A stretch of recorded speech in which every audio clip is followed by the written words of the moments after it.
Hello and welcome to Bookish Sisters Podcast. I'm Aly. And I'm Jaime, and we are two sisters who love talking about books. Today we'll be talking about books with an interactive format. And books that are interactive are books that have mixed media elements either sprinkled throughout or are told entirely through mixed media. And that could be through like text messages, voicemails, Emails, transcripts, diary entries, newspaper clippings, photos. Anything really. Mm-hmm. I think they're such fun reads. They really are. And it makes it more of an immersive experience. Mm-hmm. I can understand how it could be overwhelming or hard to follow, which maybe is why it would be best to start off with one where it wasn't the entire book. Yeah, I really like it when it's sprinkled. I don't know that I've read any that had, like, the entire book was mixed media. I have lots for you to read. But the ones that are sprinkled, I feel like it's so immersive and, like, it makes me feel more invested in the story and the characters. Mm-hmm. And I feel like I'm right there with them. Yes. So one of the first ones that we read was The Dead House. By Kurtagich. And this is a young adult paranormal horror. I love this one so much. I think it was, like, one of my first horrors. I think it was one of mine, too. It wasn't, like, anything I had read. It was, like, one of my first interactive books, too. Right. Maybe even my first. Mm-hmm. It was my first. And I think it was my first, like, YA horror. Mm-hmm. And I loved it. It was a good one. So the synopsis for this one is, Welcome to the Dead House. 3 students, dead. Carly Johnson vanished without a trace. 2 decades have passed since the inferno swept through Elmbridge High, claiming the lives of 3 teenagers and causing one student, Carly Johnson, to disappear. The main suspect, Caitlin, the girl of nowhere. Caitlin's diary, discovered in the ruins of Elmbridge High, reveals the thoughts of a disturbed mind. Its charred pages tell the sinister version of events that took place that tragic night, and the girl of nowhere is caught in the center of it all. But many claim Caitlin doesn't exist, and in a way, she doesn't, because she's the alter ego of Carly Johnson. Carly gets the day, Caitlin gets the night. It's during the night that a mysterious surrounding the dead house unravels, and a dark, twisted magic ruins the lives of each student that dares touch it. It was so good. I know. Like, I really want to to reread reread this it. one. I love it when we say the same thing. I know, it happens a lot. So this book also has a companion novella called The Dead House, Nada, and it's only available as an ebook. Which is why I haven't read it. Mm-hmm. But I do really want to read this one. I know, I think you'll really like it. I'm sure I will. So, this book, we are given a look at his psychiatric reports, witness testimonials, video footage, diary entries, and like a bunch of other mixed media. I love the mixed media. Like, this one did it so good. And, like, again, it was like the first one. Heads up, there are spoilers up ahead. So, you may want to avoid continuing on if you don't want spoilers if you haven't read this one yet. So in this book, the main character has a split personality, and you follow Carly during the day and Caitlin, Carly's alter ego, at night. And how do you think this element progressed the plot? Like, it was a big part of the plot. Mm-hmm. And, like, this was my first time with the split personality. Mm-hmm. It was so unique and interesting. I know. I think I like how you get 2 sides of like the same character, but they are kind of distinctly different. Yes, and it like the difference depended on the time of day, which was really weird. It was because you knew at a certain point in the book when you were getting which person. Did you like following one version of Carly over the other? I think I liked following Caitlin, her alter ego. I don't think I had a preference. I think because it was darker and edgier and more disturbed, I found it extra intriguing. And I would look forward to, like, getting those glimpses into her mind. Yeah, I can see that. Like, I don't know that I had a preference, but I was definitely intrigued by Caitlin. So what was the most shocking and memorable thing that happened in the story? So this is where the spoilers come in. Yeah. But one thing, because I read this book years ago, one thing that I vividly remember to this day was when someone's, like, I was so shocked when someone's tongue got cut off. I know, I was, like, not prepared for that. I did not see that coming. It was so unexpected, and I was just like, oh my gosh, okay, so that just happened. Yep, my exact answer to this question. The tongue. But I don't feel like anything else really surprised me other than that. That's what I remember. Like, that's what stands out. Definitely that mixed with the mixed media elements are what makes this book memorable. At least, like, those are the moments. Because I feel the first time we read this was like 4 years ago. At least. Yeah. And I always recommend it. I'm like, this is, you want to read something a little spooky? Here, read this. And, like, we've read a couple other of her books. And, like, they didn't, like, they were good, but they were not, like, dead house good. Right. Yeah, I liked a lot. I've read, I think, like 3 of her other books, and I really enjoyed them. Yeah, same. So, can you think of another young adult paranormal horror? I really liked the Asylum series by Madeleine Roux. I know, I really liked that series too. So, there's quite a few of them in the series. You have Escape from the Asylum, which is like book 0. Asylum. And then you have The Scarlet, which is book 1.5.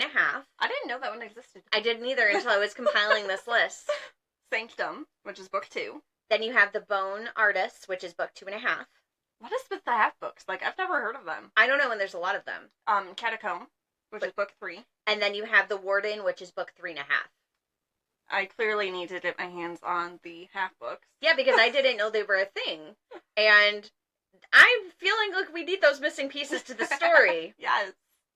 So the synopsis for this one is, for 16-year-old Dan Crawford, the New Hampshire College Prep program is the chance of a lifetime. Except for when Dan arrives, he finds that the usual summer housing has been closed, forcing students to stay in the crumbling Brookline dorm. The dorm was formerly a sanatorium, more commonly known as the Asylum. And not just any asylum, a last resort for the criminally insane.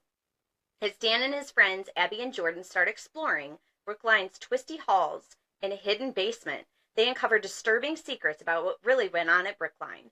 Secrets that link Dan and his friends to the asylum's dark past, because Brookline was no ordinary asylum, and there are some secrets that refuse to stay buried.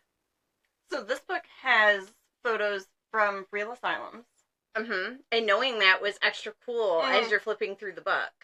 I loved all the photos mixed in and how that made it more of an immersive story. They were very eerie to look at. Yes. And knowing that they were real was like, ooh. Yes. So I read books 1 through 3, but I didn't even know that, like we mentioned, I didn't even know that there were the half books. Yeah, I had no clue. So one of the dormitories that this story takes place in used to be an old sanatorium. How do you think this played into the overall atmosphere of the story? It made it more of like a creepy atmosphere. I know. Can you imagine staying somewhere like that? No. Especially if you went in not knowing that that's where you were going to be staying. Like, you thought you were just going to be in a regular dorm, and then you're like, oh, just by the way, we closed that. You're now staying in an asylum. I would be the kind of creeped out. I would be really creeped out. I'd be thinking that it's, like, haunted. Yeah. Definitely. I'd be like, what went on in these walls? I know, I would be so curious. Like, what used to happen there? But then, like, would you really want to know? No. Not especially, like, you hear all these horror stories, like, obviously.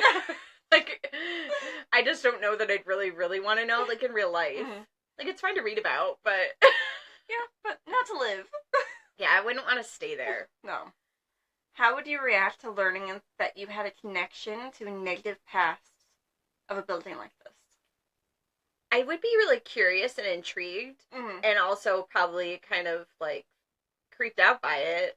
Yeah, like, would you want to explore and figure out, like, what that connection was? I would, but at the same time, especially if I knew it was, like, going to be negative, would you want to continue to dive down and, like, learn all of the nitty-gritty, like, negative things? No. I don't think I would. I don't think I would either. But I guess, like, if things were happening to me like they were for him in this book, I can see needing some answers. In which case you would investigate. Mm-hmm. Yep. Even if it was negative. Mm-hmm. Does this series remind you of any other books? Yeah, I think it reminds me of Miss Peregrine's Home for Peculiar Children. Yes. But this is like the only other series that I could think of that it kind of reminds me of. Yeah, I agree. And I think it's mostly because of the creepy photos that were like showcased throughout the book. Yes, and the characters all felt like outcasts. Mm-hmm. But those are like really the only similarities that I could even come up with. Yeah, I agree. But like similar vibes. Ish. Because I feel like Miss Peregrine's felt more like an adventure, whereas the Asylum series felt more like a mystery. Yeah, I would agree. So they're very different, but they did have similar vibes. Yeah, so in Miss Peregrine's Home for Peculiar Children, the series, we follow Jacob, who has the peculiar ability to see monsters, and he discovers Miss Peregrine's Home for Peculiar Children. Mm-hmm. So you have unique magical abilities. You have found family, which is always my favorite. You have gothic vibes. And you have, like, some similar tropes that you see in the Asylum series. And Miss Peregrine's Home for Peculiar Children is written by Ransom Riggs, which I think we forgot to mention. Yeah. And that is also a lengthy series and has some companion novels to go with it. Yeah, there's 6 books in total in the series, but you can stop after the first 3. Like, the first 3 kind of feel like a trilogy, and then it kind of continues, picks up, but starts a new new quest. Mm-hmm. I haven't completed the whole series yet. I think you read the first 3. I think so. And, like, it wraps things up where you could stop. Mm-hmm. Which is probably why I haven't felt like I had to continue it right away. But the second set of 3 are also just as good. You still follow Jacob, but you also have some new characters as well. Mm-hmm. So another book that we recently read and really enjoyed was Strange Houses. This one was so unique. It was. And it was translated from the Japanese. By J. Marion. And it was like a mystery thriller horror. Yes. All of the things that we love.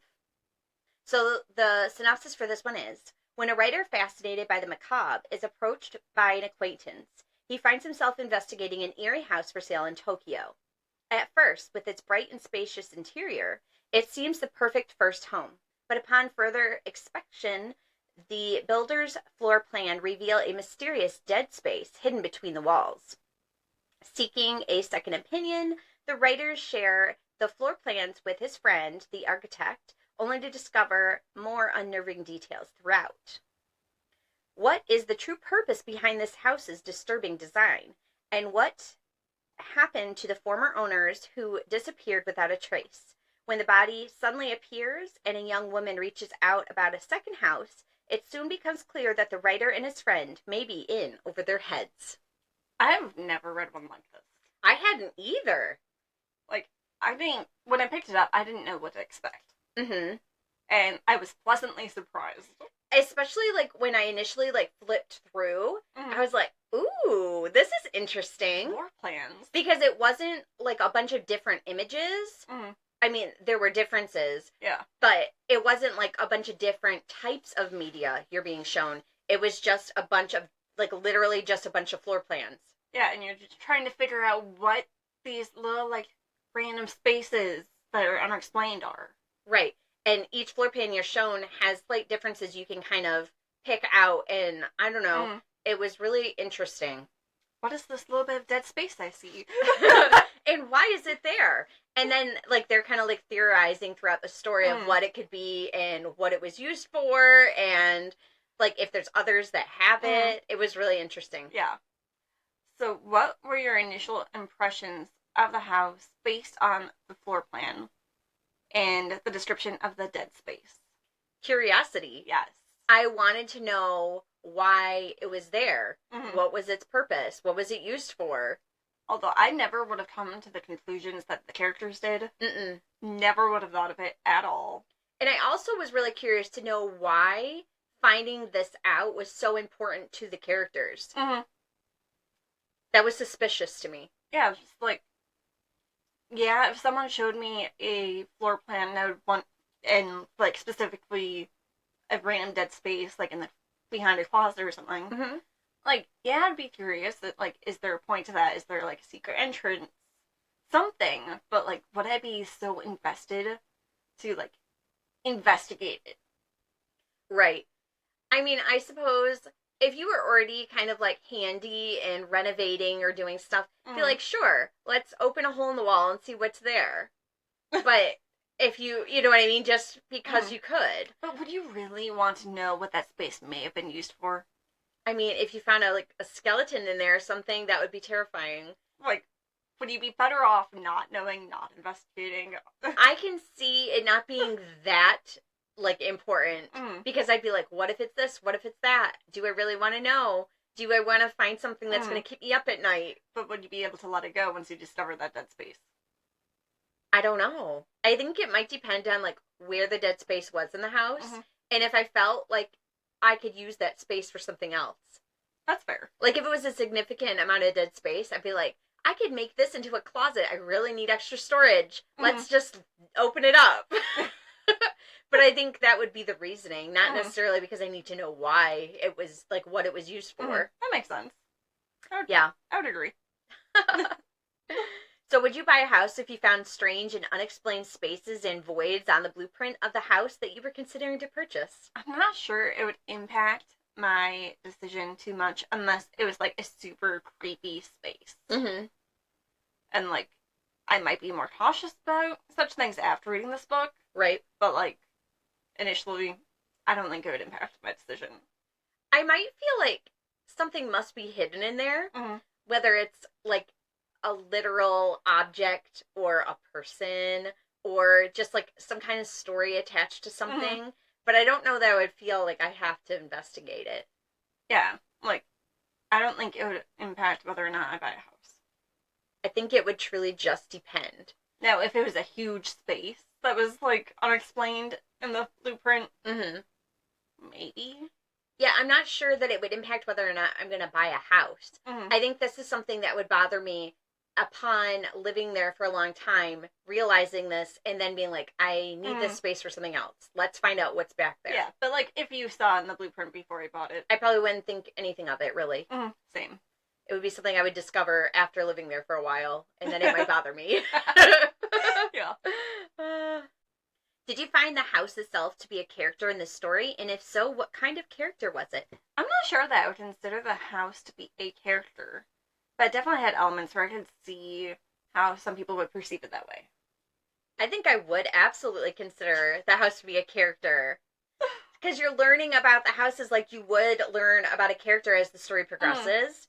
And the house seemed to have, like, a personality and was kind of like the star of the show. It was like the whole subject. I like it when we have different thoughts.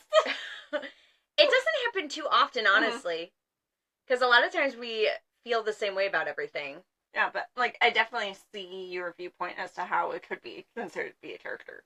I can see why you would think it wouldn't be, because they were actually characters in the book. But but I feel like the house felt like one.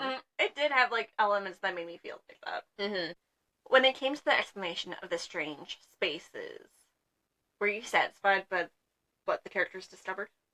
It wasn't what I was expecting. Same.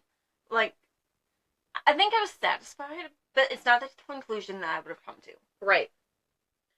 And I also, it was like they were so, it's like once they had the initial thought or idea of what it could be, that was like the only thing that was really explored.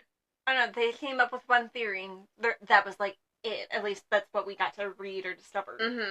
And that kind of bothered me a little bit. I would have loved to see some of their other theories. But can you imagine if they had given off, like, a handful of different theories, and, like, we explored each and every one of them? Or if it turned into, like, a choose-your-own-adventure type book. Oh my gosh, yes. That would be so cool.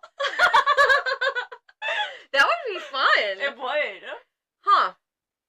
Yeah, because I did remember, like, in the beginning, wondering why that was what they came up with as a theory, and why nothing else was really thought up or explored. Yeah, like, as they explained their theory, like, I went along with that, I believed it, but definitely never would have thought of that on my own. No, because I felt like there were so many other things that you could have come to that way before that. And that may have made a little bit more sense. Yes. Like, I really, without saying too much, like, I don't... It was a little far-fetched. Yes. It was a little far-fetched for me in the beginning. Mm-hmm. And then once they were explaining it, I was like, okay, I can see this, but why would you come up with that? Yeah. I'm like, and then I wondered if go along with it. It honestly made me wonder if they were involved. Yes. Because I was like, why else would you come up with that unless you knew something about it? How did you come to that conclusion of this from this floor plan? I was suspicious. Me too. I was just waiting for something. One that I read that was paranormal was A Most Puzzling Murder by Bianca Marais. I've heard really good things about that one, but I haven't read it yet. It was really good. It was kind of like Choose Your Own Adventure and like some elements. Oh, how fun. Mm-hmm, it was. So the synopsis for this one is, how do you solve a murder that hasn't happened yet? Destiny Whip is a former child prodigy, and she's very, very alone. A life filled with loss has made her recluse. An existence she's content to endure until a letter arrives inviting her to an interview for a position of Scruffmore family historian. Not only does the internet search for the name yield almost nothing, it's a role she's never applied for in the first place. She decodes the invitation's hidden message with ease, and its promise to reveal her family secrets proves too powerful a draw for the orphan Destiny, who soon finds herself on an eerie island. It's a place whose inhabitants are almost the inhospitable as the weather, and Scruffmores themselves turn out to be not much better, a snared mess of secrets and motives connected by their mistrust for one another. Their newly arrived guest proves to be just as much of an enigma to them as they are to her. While Destiny slowly works to unravel the mysteries hidden throughout the ominous castle, she struggles to interpret disturbing nightly visions of what is to come. In the midst of cryptic ciphers, hidden passages, and the family's magical line of succession, Destiny is certain of two things. One of the Scruffmores is going to die, and she's running out of time to stop it. I need you to read this one. I've heard such good things about it.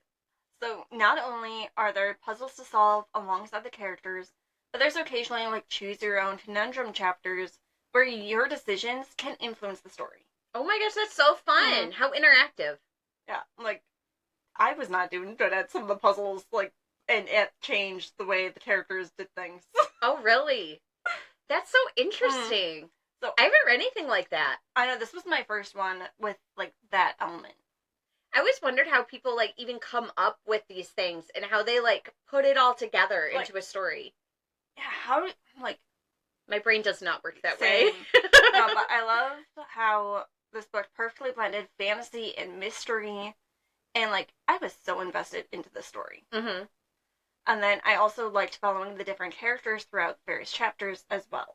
Mm-hmm. So in this book, there were times where your answer to a puzzle or riddle impacted the story. Are you good at solving them? Are their characters in good hands? So it really depends on, like, the day for me. Mm-hmm. Sometimes I'm good at it, sometimes I'm bad. Mm-hmm. And it also depends on, like, what kind of puzzle, what kind of riddle. But, like, so some of the puzzles in this one, I was doing great. Other times, I'm like, character's not in good hands. We're not solving it right. Yeah, I don't have a mind that works well like that. You don't want to take me to, like, an escape room. I can't even solve the riddles on Dreamlight Valley to tell me where my character's supposed to go. Like, I'm always asking you, like, what does this mean? Or I'm asking Google, I don't know where to go next. I don't know, sometimes I can solve things, no problems, and other times I'm like, ooh, I should not be doing this. Yeah, I'm no good at that. I need to call a friend. Yeah, I'm always employing that option. So this book combines both mystery and fantasy, and its interactive format makes a successfully immersive read. What elements do you think help make the story immersive? I think it's immersive when there are the extra elements. Mm-hmm. And, like, for this one in particular, solving the riddles and everything with the characters, mm-hmm. choosing their path and, like, critical chapters, like, you will feel like you are right there. And, like, I loved it. Yeah, I feel like anything I'm reading, if I feel like I'm helping the characters solve the mystery, or I feel like I'm right there, like, part of their game, I'm all in. Or even if you feel like you are the character. I love it when I feel like I'm the character, Because that's the whole reason I'm reading. I know, sometimes, like, I'll be telling my husband about a book, and I'll be saying, like, oh, I'm doing this. He's like, you are? Like, well, I feel like I am. Don't you know I'm always the star of the book? Everything I'm reading? Yes. I get to be a villain. I get to be a hero. It just depends on the book. I get to ride dragons. like, why else would I be reading? Of course I'm the character. Yes. Of course I'm in the book, too. So, if you were to get a letter inviting you to interview for a position you never applied for, and an internet search tells you nearly nothing about it, do you go? No. Why? Of course I'm not going to go. I want to know all the details about what I'm getting into before I go. I have OCD. I have to know all of the details, all of the scenarios before I do anything. I have to think about everything horrible that can happen and what I would do in that situation, so I feel prepared. And if there's nothing provided to me, I'm not going to go. You can't convince me. I don't think I'd go either. Like, I would be curious, but I think ultimately I would think it was a scam. I would be suspicious. Like, I would be so suspicious. I'd be curious, but not enough to go. Maybe if I didn't bring a friend. I'd send you to go for me. But I'm like, you don't bring a friend to an interview, so... Well, you could and just leave them outside. Yeah. Like, you could. So you know they're there, so you would feel better. So if something were to go wrong, or you didn't come out after, like, a day, they'd come find you, right? You would hope, but what if something happens to them? Exactly, how guilty would you feel? Well, you wouldn't know. You'd probably already be dead. This conversation took a dark turn. It sometimes happens. So one that I recently read was Murder in the Family by Cara Hunter. I heard good things about this one. I think you would really like it. I'm sure I would. So this one is where you are reviewing the evidence at the same time as the experts in the book, and you're trying to solve the case before they do. Well, that's cool. I know, I hadn't read anything like that. So you're being presented with all the evidence, and you're trying to figure out what happened. Okay. While the characters are also, and you want to, like, figure it out first. Okay, that's cool. It was cool. It was a little more to process and follow than some other of the interactive reads that I've read. So you have to pick it up and, like, be... Kind of have a brain. Yeah, be in a very thinking mood. Yeah, You can't just be along for the ride for that one. Not as much. So the synopsis for this one is, 1 body, 6 experts. Can you solve the case before they do? It was a case that gripped the nation. In December 2003, Luke Ryder, the stepbrother of acclaimed filmmaker Guy Howard, then aged 10, was found dead in the garden of a suburban family home. Luke Ryder's murder was never solved. Guy Howard's mother and 2 half-sisters were in the house at the time of the murder, but all swear they saw nothing. Despite the high-profile police investigation and endless media attention, no suspect was ever charged. But some murder cases are simply too big to forget. That makes me want to read it. I know. Well, you can borrow it anytime you want. So, do you think it's hard to follow multiple points of view, like, in this book? I think for any book, if I'm following 5+ point of views, I think it's really easy to get lost. I can see that. Like, I think it can be hard to follow multiple points of view, but it really depends on, one, how it's written, and, like, if each character has a distinct voice, or if they all kind of sound similar. And I do think for some reason, when a book is set up this way, where it's told through all the different forms of media, it's easier to follow multiple different points of view for some reason. I don't know why, but it is. That's interesting. I know. My brain's complex. Like, I don't think it works that way for everybody. But I think for a lot of times, if I'm following, like, more than 3 points of view, I can get lost. I can't keep track of everybody. I know. I wish, like, how come books don't have, like, what character point of view you are in, like, on the page? Like, just, if it were me, I would put whoever is, like, point of view, I would put it by the page number on every page. So you always know who you are in case you forget or get distracted. And not all books will change point of views like, and have it written as, like, the chapter header. Mm-hmm. And then I'm like, who am I? I'm lost. I need, like, clear identification, who I am, their name, and if you're giving them, like, a job or something. That'd be helpful to have like, in there, too. Yes, give me information at the start of every chapter, every time I switch, and put a little reminder on the page, too. Right. That way, every page, I know who I am. Yeah, that would be so helpful. Because, I don't know, I get lost so easy when it comes to that. I know, sometimes I can follow, no problem. Other times, I am so easily distracted, and I'm like, I don't remember who I am. I know, and then it can make me not enjoy the book as much. But it really depends on my mood. Some days I'm really focused, some days I'm everywhere, and that's just not going to work for me. And sometimes the books are just, they're not clear enough that I'm switching point of view. Or time periods sometimes. And I'm like, where am I? Who am I? When am I? Yeah, because it's not always clear when you're jumping from past to present. That's not always clear right away either. Until, like, mid-chapter, I'm like, wait, am I in the present? Am I, like, what is happening? Like, and then I have to flip back, and then I'm like, this is too confusing. I need clear identifiers all along the way. So how realistic is it for a murder case to be revisited 20 years later when it comes to re-interviewing people who were there around that time? Do you think their statements are as reliable as 20 years ago? I'm not sure. I imagine they could remember, like, new details, but I think they could also make up new details. Like, remember things that they didn't actually happen. And I think over time, like, the memories of the event would be blurred. And the story is going to have been retold so many times. The memories of what really happened would shift based off of all the different stories that you've heard, all the different versions.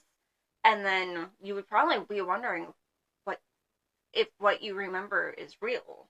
Right. And I know that you've encountered that in real life. So that's probably, like, and I get that. Yeah, so, like, I think revisiting 20 years later, you're going to get completely different stories. Yep. Because you might not remember what was true versus what you think happened. And, like, what you were told by someone else's point of view. Yep. Because then if you're told something enough, you might be like, oh, I think that's a memory. I think I was there when you weren't. Like, it's a real thing. Like, I would be so confused. Like, I know it's true that I will remember things randomly years later. So I guess it's possible you could come up with new details.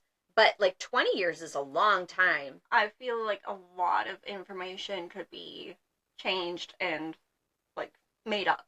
But I know certain things will trigger things that you forgot about. So I guess in the right situation, you could remember something. But how reliable is that? I don't know. Especially in a police investigation. Well, if that's all they have to go on, I guess it's something. But is it going to be helpful enough? I don't know. Like, I have doubts. You'll have to read the book to see how helpful it was for them.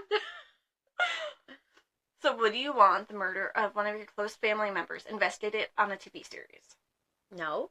I think I would want that to be private. Right? Like, I would think it would be so hard to process the murder of a family member. And, like, as much as I would want it to be solved, I wouldn't want it done publicly. Right. But if there are no leads, and this was my only hope of getting answers I felt I needed or justice, then I guess it would depend on how desperate it was and how much it was affecting me. But wouldn't you have a harder time processing and dealing with it if it is out there for everyone to see? People are going to be talking about it. You're not going to be able to escape it. It's going to be on TV. People are going to be, like, having podcasts about it. There's going to be no escape, and you're going to be, like, reliving that with every extra media. Yeah, it would feel so invasive. And I don't do like, well with that. If people were to recognize you from the case, that's what they're going to bring up every time they see you. Right. And who knows, if you became a suspect, then your life would be over. Yeah, I don't think I would want that. Like, I would want it solved, but I would want it solved a different way. Yeah, at what cost? So do you think having one specific person from each profession to help solve a murder case is enough to crack the case? Do you think having multiple people from each profession, such as like forensic psychologist, detective inspector, crime scene investigator, criminal prosecutor, journalist, etc., would be better? Especially for like a case that hasn't been solved in 20 years? I think having more people would be better. Because you'd have multiple different opinions, which could backfire. Mm-hmm. But I think having multiple people look at it, you'd have so much more luck, I would think. Mm-hmm. But everyone processes and thinks differently. Because, like, in this book, they kind of chose, like, one specialist from each area, and that's what they used to have solve the case. Okay. But I do feel like if you have too many people involved, that can be too much, and I don't think you'll really get anywhere. But I think having more than one, like, of each profession might be useful. Because it would be great to have a second opinion. Right, and no two minds think exactly the same. And everyone has different skill sets. So I think having a team is great. Having multiples from each profession on that team would probably be beneficial. As long as they get along. Well, at least enough to in work a work along. environment, I would think you would just suck it up and work, right? No. So some of the other books that I've read that are similar in this respect of like having different, they're told only through Mixpedia, are Janice Hallet's books. I want to read her books. I have a couple of them. Yeah, they're like mystery thrillers. And some of the ones that I've read are The Examiner, The Mysterious Case of the Alperton Angels, The Christmas Appeal, which is book 1.5 in the Appeal series, and The Killer Question. I don't know which one I have. Or if I have multiples. I think you have multiples. They're somewhere at my shelf. Who knows? I know. I think you'll really like them. I'm sure Especially I will. because I think they're more mystery than thriller, which you love. Yes. So I think one of my favorite out of those would be The Christmas Appeal, which was sent to me by Eatria Books at like Christmas time. And it was just like really good. And I hadn't even read like the first book in that series, and it didn't even matter. I love it when you can read out of order and just pick up whatever in a series. Right. So the synopsis for this one is, the Christmas season has arrived in Lower Lockwood, and the Fairway Players are busy rehearsing their festive holiday production of Jack and the Beanstalk to raise money for a new church roof. But despite this season, goodwill is distinctly lacking among the amateur theater enthusiasts with petty rivalries, a possible asbestos-filled beanstalk, and some absent players behind the scenes. Of course, there are also the matter of the dead body on stage, who would possibly have had a victim on their naughty list. Join lawyers and investigate the Christmas letters, examine emails, and pore over police transcripts to identify both the victim and killer before the curtain closes in the holiday production for good. I feel like I need to read this one. I know, I told you that when I finished it. I was like, this is the one you need to start with. You will love it. I'm sure I will. So what would you do if you were in a production and you came across a dead body on the stage? So, like, first off, I would be freaking out. And, like, what is protocol at the point if you're in the middle of a production? Like, I imagine you have to stop, but at the same time, like, you're taught to, like, the show must go on. Well, I think there are exceptions. Like, if there's a dead body or, like, a severe medical emergency, you stop. You stop. You flag someone behind there, and they call 911, or I don't know. Obviously, you have to stop if it's a crime. It's a crime scene at that point. You have to stop. But depending on like what the play was, like, wouldn't you be like, well, what is happening? But you'd be contaminating the crime scene. So I think you would just be like, okay, I'm sorry, we had to stop production. There's like something very wrong up here. Put the curtains down, call the cops. Hopefully someone notices it before me, and like, But what if it's not during like a live production? What if it's just like during rehearsals or something? What would you do if you like showed up and there's a body? Call the cops. Like, the end. No doubt. And then you'd be like, everybody, stay back. Although, wouldn't it be tempting to just like leave and just pretend you never saw it? But you wouldn't be able to pretend. I feel like it would consume you. It would. You would feel guilty, even if and then you'd be a suspect because you ran away. I would be worried to be a suspect the moment I called the cops because I discovered a dead body. You're gonna be a suspect no matter what. Not ideal. Right? So this book takes place in a theater Have you read many books with the same setting? I haven't read too many, but I have read a handful. Mm. And the first one that comes to mind was Murder Movie Club, Murder on a Monday. By Marcy Blessy. By Marcy Blessy. That's a good one. That one was a cozy mystery. It was really fun. And I've read Coached in the Act by Victoria Laurie, which is book 3 in the Life Coach mystery series. I have not started the series yet. I can't believe that. I know. It's so good. I finally finished your Ghost Hunter series. Only we discovered that there's a new book to it. Also true, so technically I guess I haven't finished it. I guess I haven't either. I thought that series was done. It's been so many years since it finished. I was so proud of myself because I'm like, yes, I finished the series. And then were you like logging in Goodreads? Yeah, and then you were like, there's another book. And I'm like, what do you mean there's another one? There was 10 books. It was done. What do you mean 10 years later there's another one? So I take it back. I haven't finished that series. I've also read The Last Curtain Call by Juliet Blackwell. And this is book 8 in the Haunted Home Renovation Mystery series. I don't think I've read that one in that series. No, I kept telling you to. It's another series you haven't finished. So that one's also a cozy mystery. And it's not odd. All 3 of them are cozy mysteries. Interesting. I think those are the only ones that I could think of that took place in that kind of setting. I feel like there has to be more that I've read, but I can't think of a single one. I know. Can you, like, either has to be actual, like, thrillers that have something surrounding that setting. I haven't come across any. If you know of any, let me know. I'd love to read them. We're always looking for new book recs. So if you like a theater setting, you definitely want to check those ones out. Because I found them all to be enjoyable. Jamie hasn't read them, but I loved them all. Well, thank you for tuning in to Bookish Sisters podcast. Please make sure to follow us on Instagram, Facebook, and whatever streaming platform you're listening or watching us on. And tune in on November 24th for our Holiday Reads episode. Happy reading.